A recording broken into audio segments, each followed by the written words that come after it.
दोस्तों, अगर आप हमारे चैनल पे पहली बार आए हैं तो जल्दी से नीचे मौजूद सब्सक्राइब का बटन दबा दो और उसके साइड में बेल आइकन भी दबा दो, क्योंकि हम आपके लिए लेकर आते हैं मोटिवेशनल वीडियोस, ट्रेनिंग वीडियोस और हर वो जरूरी जानकारी जो आपको अपने नेटवर्क मार्केटिंग बिजनेस को बिल्ड करने के लिए चाहिए होती है। और दोस्तों, जल्दी से इस वीडियो के नीचे मौजूद लाइक का बटन भी दबा दो ताकि ये वीडियो आप जैसे और भी बहुत सारे महत्वाकांक्षी और पॉजिटिव सोच वाले लीडर्स तक पहुंच सके। तो चलिए वीडियो शुरू करते हैं। ट्रेडिशनल मार्केट में और नेटवर्क मार्केटिंग में जमीन आसमान का फर्क होता है। ट्रेडिशनल मार्केट क्या होता है, सबसे पहले हम इसके बारे में ही बात करते हैं। ट्रेडिशनल मार्केट का मतलब हम यहां पर नौकरी और नौकरी करने वाले लोगों की बात कर रहे हैं, उनके वर्क पैटर्न की बात कर रहे हैं। यानी कि ट्रेडिशनल मार्केट की जब हम यहां बात कर रहे हैं तो हम नौकरी करने वाले व्यक्ति के वर्क और उस वर्क के बदले में उसे मिलने वाली इनकम, इन दो चीजों को यहां पर हम एनालाइज कर रहे हैं। ट्रेडिशनल मार्केट में नॉर्मली एक व्यक्ति 20 से 25 साल की उम्र में काम करना शुरू करता है और लगभग 60 से 65 साल की उम्र तक काम करता है। यानी कि अपने जीवन के लगभग 40 साल एक आम इंसान ट्रेडिशनल मार्केट में वर्क करता है और पैसे कमाता है। इस 40 साल के टाइम पीरियड में एक आम इंसान की लाइफ किस तरह से निकलती है और उसका करियर किस तरह से जाता है, उसे हम एक चार्ट के माध्यम से समझने वाले हैं। इस चार्ट में हमने 40 साल को 10-10 साल के 4 भागों में डिवाइड कर दिया है ताकि आप इसे आसानी से समझ सकें। इस चार्ट में जैसा कि आप देख पा रहे हैं, एक तरफ लिखा है काम और दूसरी तरफ लिखा है दाम, यानी इनकम या आमदनी। अब पहले 10 साल में क्या होता है? पहले 10 साल में ट्रेडिशनल मार्केट में यह आदमी लगातार काम करता रहता है, लगातार काम करता रहता है, लगातार काम करता रहता है, लगातार काम करता रहता है और उसके बदले में उसे लगातार पैसा मिलता रहता है, लगातार पैसा मिलता रहता है, लगातार पैसा मिलता रहता है, लगातार पैसा मिलता रहता है। अब जब 10 साल पूरे हो जाते हैं तो 10 साल के बाद क्या होता है? क्या कुछ परिवर्तन आता है? देखो, ये थोड़ा समझने की बात है। 10 साल में हर जॉब करने वाले का एक्सपीरियंस थोड़ा बढ़ चुका होता है, इसीलिए 10 साल होते होते आदमी को अपने जॉब में 1-2 प्रमोशंस तो मिल ही जाते हैं और सैलरी में भी कुछ इंक्रीमेंट्स लग चुके होते हैं। लेकिन सवाल फिर भी वही है, क्या कुछ परिवर्तन आता है? क्योंकि इस दौरान महंगाई भी बढ़ चुकी होती है और इंसान की जरूरतें भी। ज्यादातर लोग तो इस दौरान शादी भी कर चुके होते हैं, यानी हर महीने का बजट भी कहीं गुना बढ़ जाता है। यानी कि 10 साल पहले जब आदमी ने अपना जॉब स्टार्ट किया था तब हो सकता है उसकी जरूरतें 2000 रुपए में पूरी हो जाती हों, लेकिन आज उसे अपनी जरूरतें पूरी करने के लिए कम से कम 20,000 रुपए की जरूरत है। अब अगर 10 साल में उसकी सैलरी 5,000 रुपए पर मंथ से बढ़कर 25,000 रुपए पर मंथ हो भी चुकी है, तब भी क्या उसे खुश होना चाहिए या दुखी होना चाहिए? बड़ा सवाल है, सोच के देखिएगा। खैर, हम आगे बढ़ते हैं। ये 10 साल भी पूरे हो गए। अब इंसान अपने करियर की 3rd स्टेज में आ गया, यानी कि 20 से 30 साल की स्टेज में आ गया। सवाल एक बार फिर से वही है, क्या अब कुछ परिवर्तन आता है? 20 साल पूरा होते होते एक्सपीरियंस और ज्यादा बढ़ चुका होता है, 1-2 प्रमोशंस और मिल चुके होते हैं और सैलरी भी पहले से बहुत ज्यादा हो चुकी होती है। लेकिन इस दौरान महंगाई भी बढ़ चुकी होती है, रोजमर्रा की जरूरतें भी बढ़ चुकी होती हैं और फैमिली का साइज भी बढ़ चुका होता है। आपने कभी नीचे की तरफ जाते हुए एस्केलेटर से ऊपर की तरफ चढ़ने की कोशिश करते हुए किसी भोले भाले इंसान को देखा है? हिंदुस्तान में कई जगह पर ये नजारे आम हैं। उस इंसान को लगता तो है कि वो ऊपर चढ़ रहा है, लेकिन असल में वो वहीं पे होता है जहां से उसने चढ़ना शुरू किया था। ठीक ऐसी ही कंडीशन हर उस इंसान के साथ होती है जो ट्रेडिशनल मार्केट में अपने जीवन के 20 बेशकीमती साल निकाल देने के बाद जब पलट के देखता है तो खुद को वहीं पे खड़ा महसूस करता है जहां से उसने 20 साल पहले अपने करियर को शुरू किया था। उसके लिविंग स्टैंडर्ड में कोई बहुत बड़ा चमत्कारिक परिवर्तन नहीं आया होता है। 20 साल जॉब करने के बाद भी वो आदमी ये नहीं कह सकता कि अब मैं अमीर लोगों की कैटेगरी में खड़ा हो गया हूं या मुझे वो सारे टैक्स बेनिफिट्स मिलने लग गए हैं जो सिर्फ अमीर लोगों को मिलते हैं। अब आती है इंसान के करियर की फोर्थ स्टेज यानी कि 30 से 40 साल का टाइम पीरियड। परिवर्तन यहां भी कुछ खास नहीं आता। इस स्टेज तक आते आते ज्यादातर लोग शारीरिक रूप से और मानसिक रूप से थक चुके होते हैं, कार्य क्षमता घट चुकी होती है।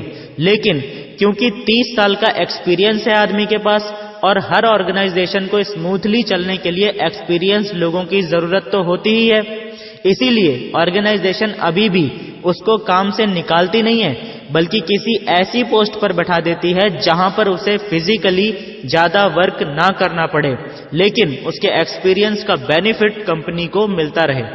इस चौथी स्टेज में व्यक्ति के ऊपर से फिजिकल वर्कलोड तो पहले से कम हो जाता है, लेकिन मेंटल वर्कलोड पहले से ज्यादा बढ़ा दिया जाता है और सैलरी भी पिछले 30 साल में बढ़ते बढ़ते इतनी बढ़ चुकी होती है कि आदमी भी इस मेंटल वर्कलोड को लेने के लिए एग्री हो ही जाता है।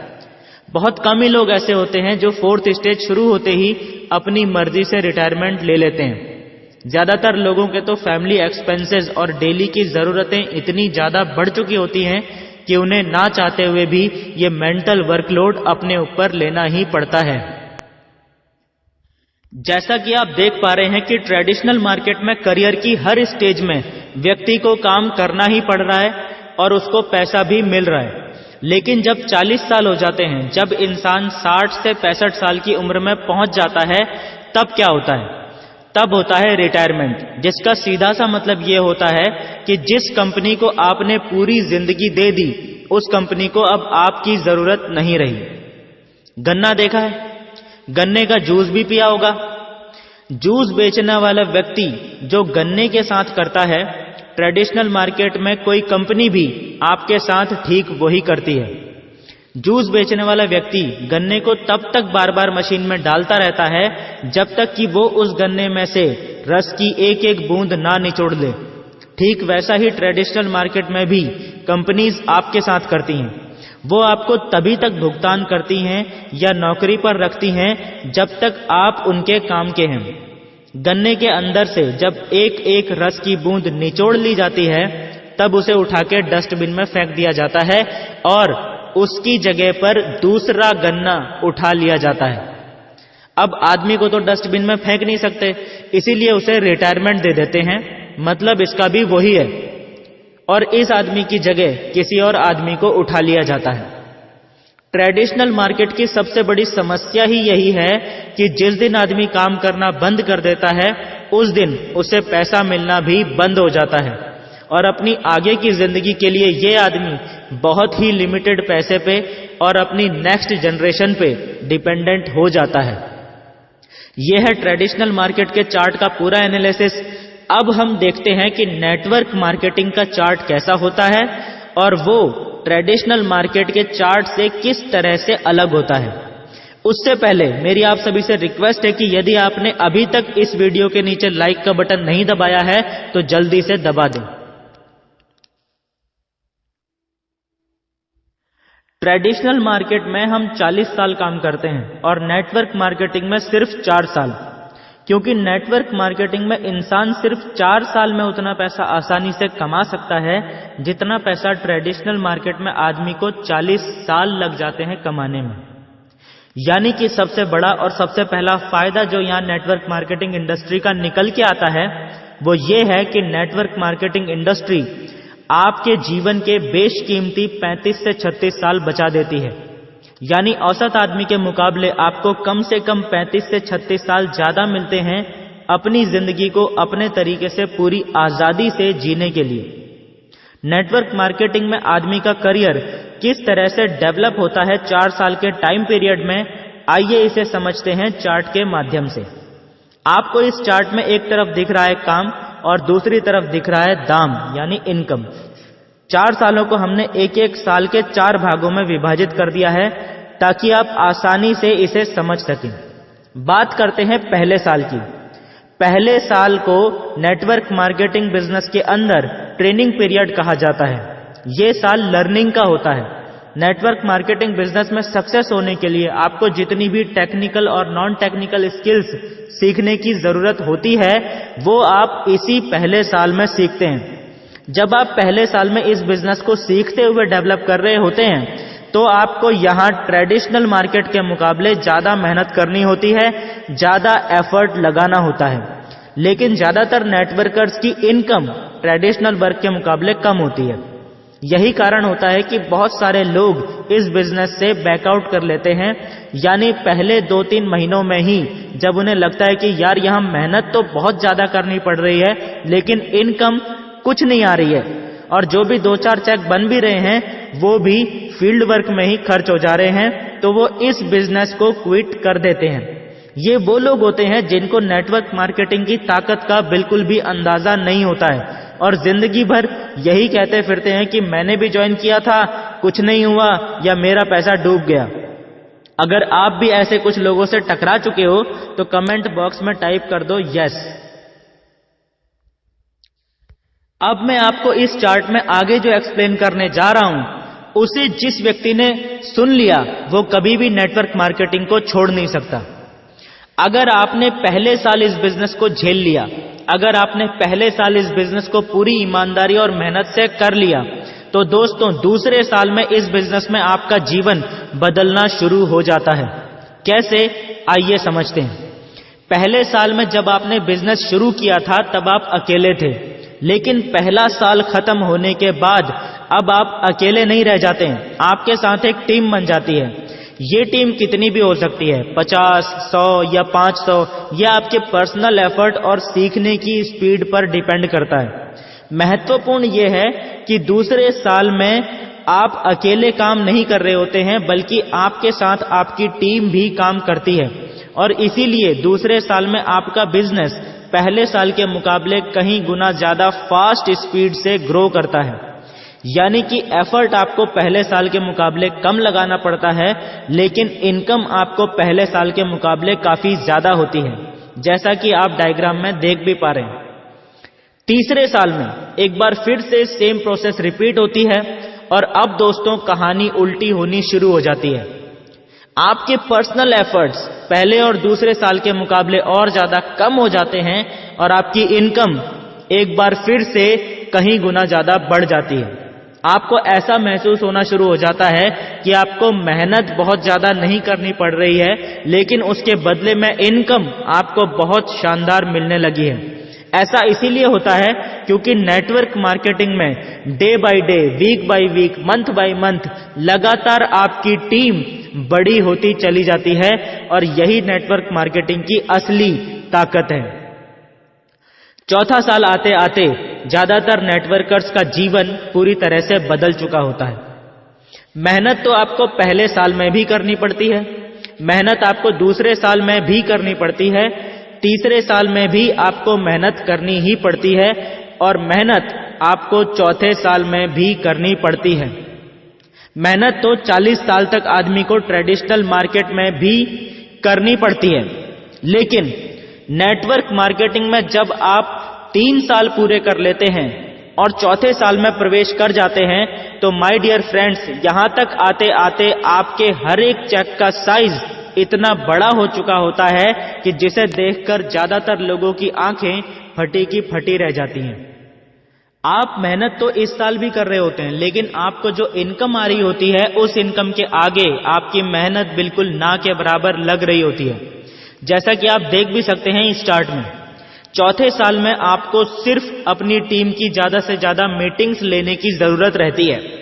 जितनी ज्यादा आप अपनी टीम को इकट्ठा करके रखेंगे, जितनी ज्यादा आप अपनी टीम को मैनेज करके रखेंगे, जितनी ज्यादा से ज्यादा आप अपनी टीम को ट्रेनिंग्स देंगे, ये काम आपका चौथे साल में रह जाता है। और ये काम एक्चुअल में उतना टफ नहीं होता है जितना टफ पहला और दूसरा साल होता है, क्योंकि पहले दूसरे साल में आप ज्यादातर टाइम नेगेटिव लोगों के बीच में होते हैं, लेकिन चौथा साल आते आते आपके आसपास इतनी टीम क्रिएट हो चुकी होती है कि आप 24 आवर पॉजिटिव लोगों के बीच में रहते हैं, तो आपको ज्यादा प्रॉब्लम नहीं होती। लेकिन इनकम चौथे साल में लाखों में क्रॉस कर जाती है।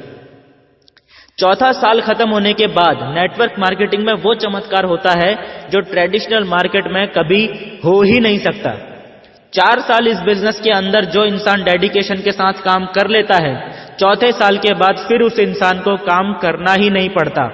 उसकी टीम में इतने लीडर्स खड़े हो चुके होते हैं, इतने अचीवर्स खड़े हो चुके होते हैं कि उस व्यक्ति को चौथे साल के बाद सिर्फ एक ही काम रह जाता है, फंक्शंस और मेगा सेमिनार्स में एज अ चीफ गेस्ट जाओ, हाथ हिलाओ, थोड़ा सा लोगों को 10-15 मिनट मोटिवेट करके आ जाओ। फूल मालाओं से, ढोल नगाड़ों से, तालियों की गड़गड़ाहट से आपका स्वागत होता है। महाराजाओं सा सम्मान आपको मिलना शुरू हो जाता है 5वें साल से, और आपकी इनकम लगातार मल्टीप्लाई होती चली जाती है। जिन कंपनीज में कैपिंग है, मैक्सिमम लोग कैपिंग पर पहुंच चुके होते हैं, और जिन कंपनीज में कैपिंग नहीं है, खासकर जनरेशन प्लान की मैं यहां पर बात कर रहा हूं, जिनमें कैपिंग सिस्टम नहीं होता, उनके अंदर तो आपकी इनकम बेतहाशा बढ़ती चली जाती है। फिर आपको खुद ही पता नहीं चलता कि आपका बिजनेस इंडिया के अंदर कहां-कहां, किस-किस सिटी में ग्रो होता चला जा रहा है। So this is the difference between traditional market and network marketing. Traditional market के अंदर आप खुद को धीरे धीरे खत्म कर रहे होते हैं, लेकिन नेटवर्क मार्केटिंग में आप खुद को डेवलप कर रहे होते हैं, ग्रो कर रहे होते हैं। यह खुद आपको अपनी लाइफ में डिसाइड करना है कि आपको खुद को धीरे धीरे मारना है या खुद को धीरे धीरे अमर करना है। यह आप पे डिपेंड करता है कि आपको अपनी लाइफ में, अपने करियर में क्या चुनना है। अभी कुछ लोग हो सकते हैं जिनके पास ये वीडियो पहुंचे और वो लोग सोचें कि यार नेटवर्क मार्केटिंग के बारे में तो थोड़ा बहुत सुना तो है, लेकिन आज तक कभी नेटवर्क मार्केटिंग बिजनेस ज्वाइन नहीं करी है। दोस्तों, अगर आप लोगों ने अभी तक कोई नेटवर्क मार्केटिंग कंपनी ज्वाइन नहीं करी है, या आपने कभी कोई नेटवर्क मार्केटिंग कंपनी ज्वाइन करी थी लेकिन आपका एक्सपीरियंस अच्छा नहीं रहा था, तो आपको बिल्कुल भी निराश होने की जरूरत नहीं है। आपको सिर्फ इतना करने की जरूरत है कि ये वीडियो जिस व्यक्ति के माध्यम से आप तक पहुंची है, उसके साथ बैठिए। उस व्यक्ति ने ये वीडियो आपसे इसीलिए शेयर की है ताकि आपको नेटवर्क मार्केटिंग की असली ताकत का अंदाजा लग सके। और अगर आपको नेटवर्क मार्केटिंग की असली ताकत का अंदाजा लग गया है, तो उस व्यक्ति से संपर्क कीजिए। वो आपको बताएंगे कि नेटवर्क मार्केटिंग के अंदर आप किस तरीके से वो सारी चीजें हासिल कर सकते हैं सिर्फ 4 साल में, जिनके बारे में मैंने इस वीडियो में चर्चा की है। Thank you and wish you all the best.